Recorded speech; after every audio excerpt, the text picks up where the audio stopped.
Right, I have a few more things to show you on the Janome Sewist 740, and the first thing that I want to show you is a shell tuck. Now, the shell tuck is a technique or a finish on garments, lingerie, children's clothing, all sorts of things like that. And you use the blind hem stitch for it. And we're going to use the stitch number 25 on the little pull-out stitch chart on the machine. So I'm going to go to stitch number 25. And I'm just going to leave it at the machine default settings of 7 and 2. You can make changes to those settings if you wish. Now, if I was going to do it on a piece of knit fabric, then I would not need to worry about the grain of the fabric for doing a shell tuck. If I was going to work on a piece of quilting cotton, I would need to make sure that I worked on the bias of the fabric, because you need a little bit of stretch on the edge where you're going to do a shell tuck. Otherwise, it ends up being a pretty wimpy shell tuck. It doesn't look particularly impressive. But when you, as I say, when you're doing it on knit that is already stretchy, it is not a problem. So I am going to put my presser foot down, and I am going to do this shell tuck stitch, and I am going to put up the thread tension a little because that makes a bigger shell tuck. In other words, it pulls the stitch in. So I think you can see the little scallop or shell tuck effect that you get against the edge of your fabric. Now, ideally, I would have used a purple or magenta colored thread. I wouldn't want to see that orangey coral colored thread. But it gives you a very nice effect on the edge of hemlines, children's clothing, sleeve edges, aprons, lingerie, and so on. So that is very easily achieved on a machine like this. All you need is your satin stitch foot F and choosing blind stitch number 25. And that is also in your manual about how to do a shell tuck. All right, I do want to show you something else. I want to show you that it is very easy to do something like an applique in this machine. So what we're going to do now is we're going to go, there are two appliques, or more than two applique stitches on this machine.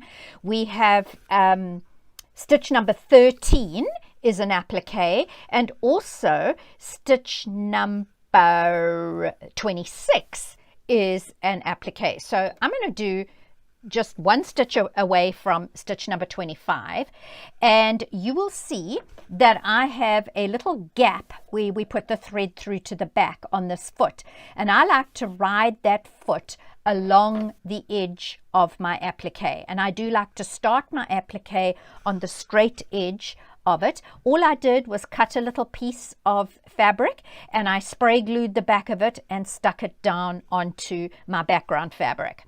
You could use fusible web, you could do any number of things. This is raw edge applique. So here I am, I'm going to do my stitching all the way along my straight edge down to the point of my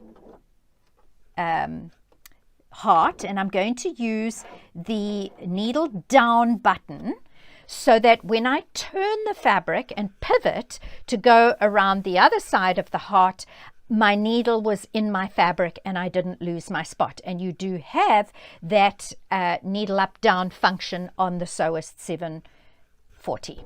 Okay, so away I go again, riding that little edge, the little break in the foot, the opening in the foot along the edge of my fabric. And I'm not going to go all the way around this heart because I think you get the idea.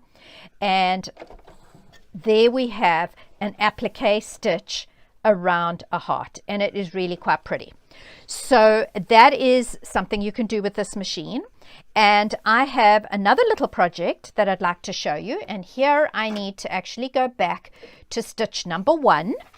And I have a piece of backing fabric, and I have a piece of batting, and I have raided my stash of fruit fabrics.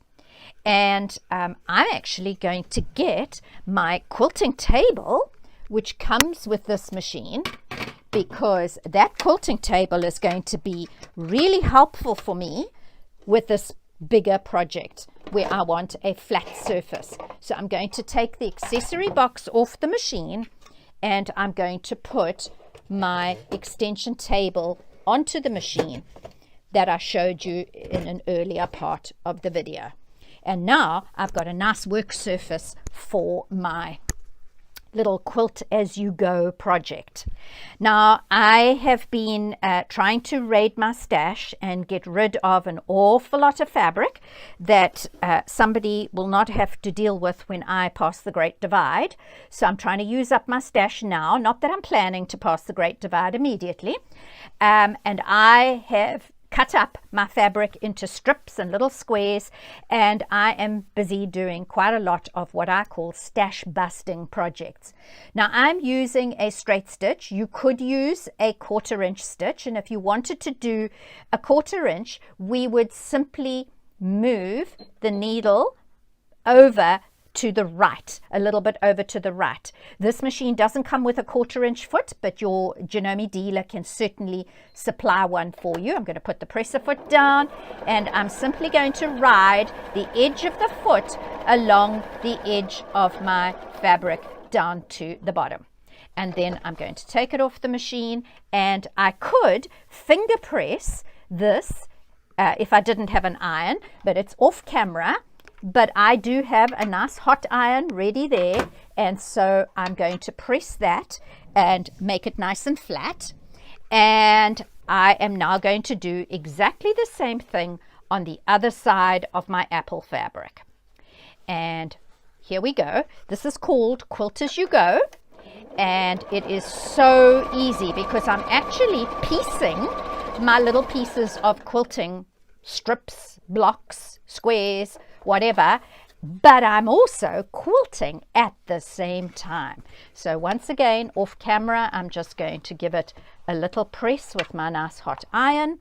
And I'm not going to worry about these little bits of fabric that are sticking beyond. I could trim them, but you're not going to see them because they're going to be tucked under the next strip that I'm going to put down. So once again, I'm going to go all the way down that side, doing approximately a 1/4 inch seam. And when I get to the end, take that over to my iron again and press it. And as you can see, this really is a quick and easy little project. And then I have another piece of fabric, my last piece that I'm going to show you, and once again I sew all the way down the side of that strip. And again, I'm going to press that open with my iron. Now, what do I do with this little block?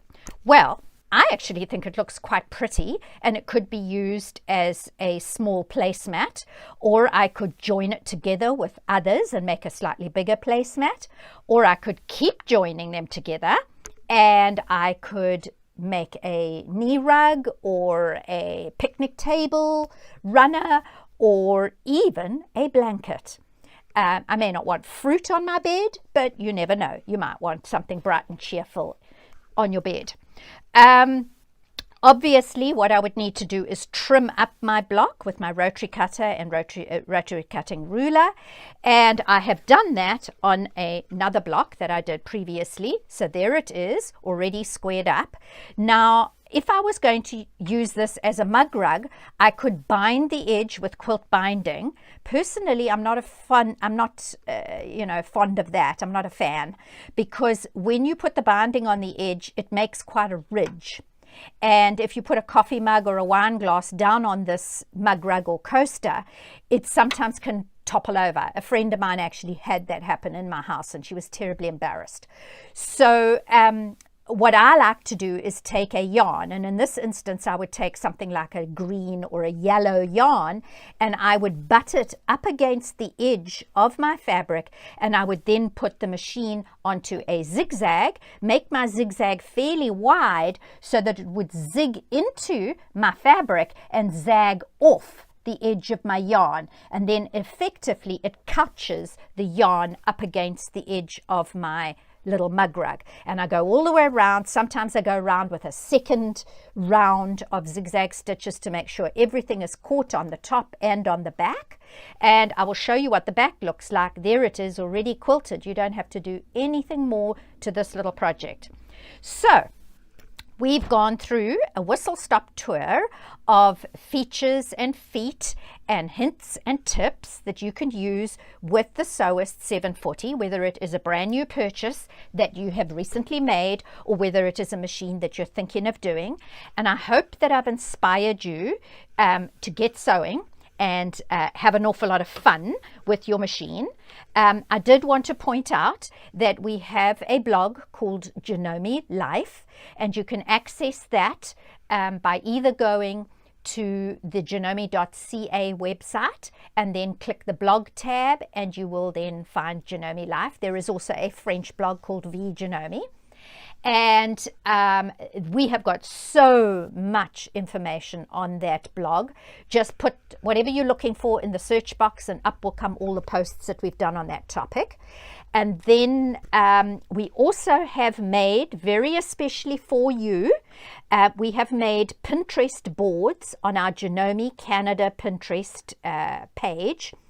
And there is a board specifically for the Sewist 740, and I've been pinning cute little projects, hints and tips, how to do this, technique Pinterest posts for you there. And if you go along and have a look at that, you might be inspired to try your hand at one of those projects. Right, we also have a Instagram page, a Janome Canada Instagram page, and a Janome Canada Facebook page. And both on those two, as well as on Janome Life, you are more than welcome to send questions if you hit a roadblock or you're not quite sure what to do on your new Sewist 740. I will be more than happy to answer your questions. So look forward to hearing from you and hope you have a huge amount of fun with your lovely new Sewist 740.